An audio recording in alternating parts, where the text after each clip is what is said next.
following balance sheet and additional information you are required to calculate. मतलब जो information दी है वो किसकी है? Balance sheet की. What they are asking you to calculate? They are asking you to calculate three things: returns on total resources, capital employed, and shareholder funds. One thing you need to be very clear on it. Returns are always in the percentage. Returns will be always in the percentage form. मतलब जितने भी answers आएंगे वो सारे कौन से form में होंगे? Percentage form. It means in the formula it will be multiplied by 100. अब जिसके ऊपर रिटर्न्स होता है they will be always in the denominator. Okay, let's start with the very first one. देखो बैलेंस शीट दी है, but balance sheet के अलावा sorry नीचे भी कुछ एक्स्ट्रा इन्फॉर्मेशन है. Let's see. Net operating profit before tax मतलब NPBT दिया है. Net profit before tax it is 5,60,000. Assume tax rate of 25%. Tax rate is also given, which is 25%. Dividend paid is 7,50,000. Now, net profit after tax find out करना हो तो do we have a information? Yes. कौन सी information है? Net profit before tax. Tax net profit before tax में से tax minus कर दे तो क्या मिलेगा? Net profit after tax. तो पहले NPAT फाइंड आउट कर लेते हैं. We have net profit before tax which is 5,60,000. I have to pay tax of 25% on my profit. तो 5,56,000 पे अगर मैं 25% का टैक्स कैलकुलेट करती हूँ तो it is 1,40,000. Subtract you will gate net profit after tax which is 4,20,000. Now let's start with the first one. Return on total resources मतलब पूरे resources के ऊपर आपको कितना returns मिल रहा है. What is the formula? Net profit after tax divide by total resources. जब इन लोग total resource बोलते हैं इसका मतलब है total of this. इसको आप कैसे बोल सकते हो? This can be like fixed assets plus current assets. Total of fixed assets plus current assets. So what is the total resources given? 31 lakh. NPAT हमने कैलकुलेट किया 4,20,000. As I told you return के ratios है तो सारे multiplied will buy 100. Multiply by 100 you got 13.55% as the answer.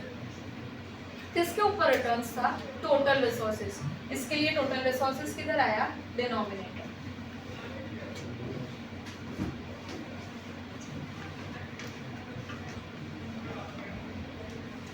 Next one. Return on capital employed.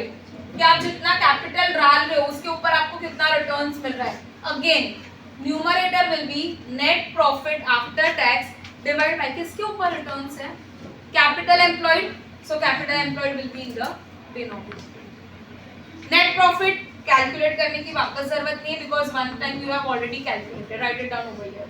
What you mean by the word capital employed? Capital employed means it is paid up capital, that is equity capital, plus reserves and surplus, plus your debentures.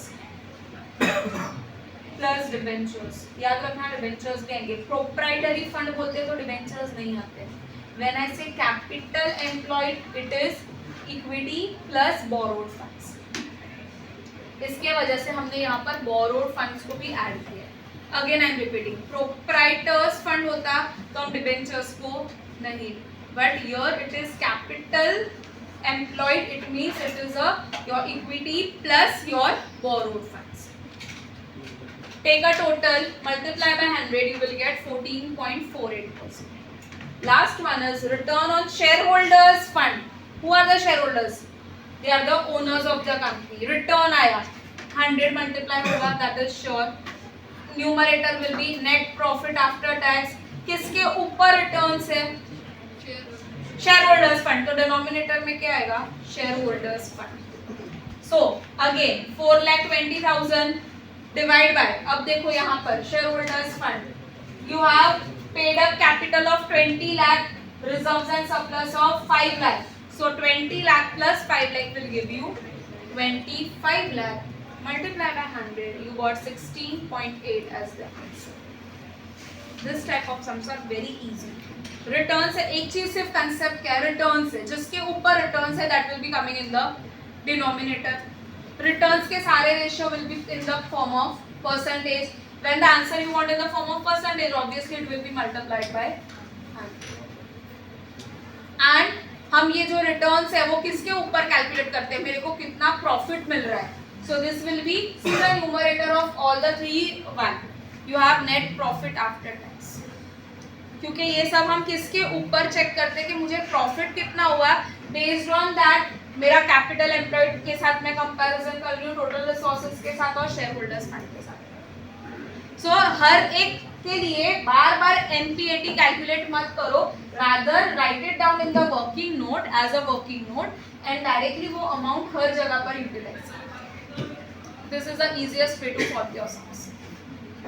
ऐसे sums जल्दी से may be नहीं आएंगे, but the thing is ये वाली जो है particularly कोई आपको सम दे दिया, उसमें से कोई एक यहाँ से लेके दे दिया, फुल फ्लेज एक सम आया, उसमें किसी एक में बोल दिया calculate returns on shareholders fund, तो you must be able to understand the concept and apply it. Clear?